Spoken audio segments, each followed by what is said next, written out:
Hello people, అందరూ బాగున్నారా? నేను కూడా బాగున్నానండి. ఈరోజు మా ఆయన అరకేజీ చికెన్ తెచ్చారండి. ఆయన ఏమో పెళ్ళికి వెళ్ళారు అరకు. అయితే ఈ అరకేజీ చికెన్ని బాగా ఉప్పేసి కడిగానండి. ఆ తర్వాత కొంచెం ఉప్పున్న కొంచెం కారం కొంచెం నిమ్మకాయ పిండుకొని బాగా కలిపేసి ఒక గంట సేపు మ్యాగ్నేట్ చేసుకున్నానండి. అయితే మ్యాగ్నేట్ చేసుకున్నాక అప్పట్లోగా ఉల్లిపాయలు అవన్నీ కట్ చేసుకున్నాను, టమాటా అవన్నీ. ఒక కళాయిలోకి ఆయిల్ వేసుకొని జీలకర్ర, ఉల్లిపాయలు కట్ చేసుకున్న టమాటాలు, 2 పచ్చిమిరపకాయలు, చిన్న అల్లం ముక్క వేసి వేపానండి. వేపిన తర్వాత ఏమో కొంచెం మిక్సీ పట్టుకోవాలండి బాగా. అంటే నేను గాడగాడగా రుద్దాం అనుకున్నాను, బట్ కాకపోతే ఇది అయిపోయింది. ఇలా అయితే వచ్చిందండి. మళ్ళీ అదే ప్యాన్లోని కొంచెం ఆయిల్ వేసుకున్నానండి. ఆయిల్ వేసుకున్నాక కొంచెం జీలకర్ర యాడ్ చేసుకున్నాను. జీలకర్ర, కరివేపాకు వేసుకొని మనం ఏదైతే గ్రైండ్ చేసుకుని ముద్ద ఉందో దాన్నేమో అందులో వేసుకున్నానండి. వేసుకొని బాగా వేపినట్టు కొంచెం ఆయిల్ తేలాక మనము మ్యాగ్నేట్ చేసుకున్నాం కదండి గంట సేపు. ఆ చికెన్ అనేది హాఫ్ చికెన్, అంటే అరకేజీలో కొంచెం చికెనే నేను కర్రీ అనేది వండానండి. మీరే చూడండి. కొంచెం అంటే ఒక 5 ముక్కలేమో ఫ్రై చేశాను. ఇందులో ఫ్రై కూడా వీడియోలో ఉందండి, దానికోసం కూడా చెప్తాను చూడండి. అయితే ముక్కలనే వేసుకున్నానండి. వేసుకొని ఒక 5 మినిట్స్ పాటు ఇటు కలిపి మగ్గబెట్టానండి. మగ్గబెట్టాక మనకి టేస్ట్కి తగ్గట్టు సాల్ట్ అవన్నీ వేసుకోవాలండి. వేసుకున్నాక మనం వేసుకున్నాక వాటర్ అనేవి వేసుకున్నానండి. వాటర్ వేసుకొని తగినంత ఉప్పు, గరం మసాలా, ధనియాల పొడి ఇవన్నీ వేసుకున్నానండి.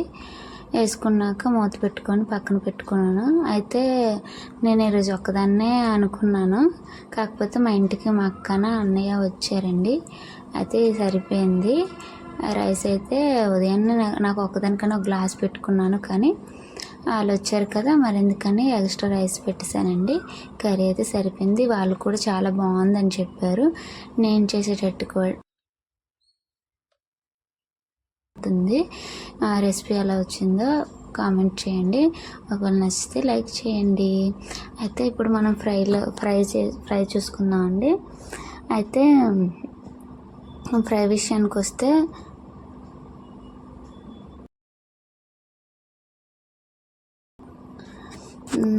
అదేనండి, ఒక కళాయిలోకి కొంచెం ఆయిల్ అనేది తీసుకున్నానండి. తీసుకున్న తర్వాత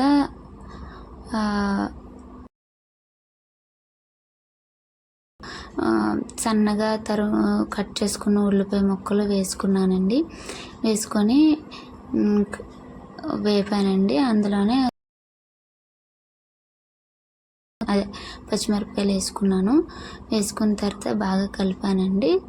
కలిపిన తర్వాత మనం ఏదైతే గంట సేపు మ్యాగ్నేట్ చేసుకున్నాం కదా, అందులో హాఫ్ కదా తీసుకున్నాం. ఒక 5 ముక్కలు మాత్రం ఫ్రై కని తీసాను కదా, వేసేసి ఒక పక్క అది పెట్టానండి. వేసాను. ఆ 5 ముక్కలు వేసేసి కొంచెం మగ్గపెట్టానండి. దానికి తగినట్టు సాల్ట్ యాడ్ చేసుకోవాలంటే అదైతే నేను వీడియోలో పెట్టలేదు, తర్వాత వేసిన సాల్ట్ వీడియో అయితే ఉంటుంది. అయితే కొంచెం సాల్ట్ వేస్తే వేగంగా ఫ్రై అయ్యిందండి. అయితే మూత పెట్టుకుని అయింది. ఇలా అయితే వచ్చింది. మీరు కూడా ఈ విధంగానే సింపుల్గా తయారు చేస్తారా? తయారు చేస్తే ఒకవేళ చెప్పండి. అప్పట్లోనే కొంచెం కారం అనేది యాడ్ చేసుకున్నాను. కొంచెం ధనియాల పొడి కూడా వేసుకున్నానండి. ఈ రెసిపీ కానీ నచ్చితే లైక్ చేయండి. లాస్ట్కి చికెన్ మసాలా కూడా వేసుకొని కలుపుకున్నానండి. అయితే ఈ రెసిపీ బాగుంటే లైక్ చేయండి.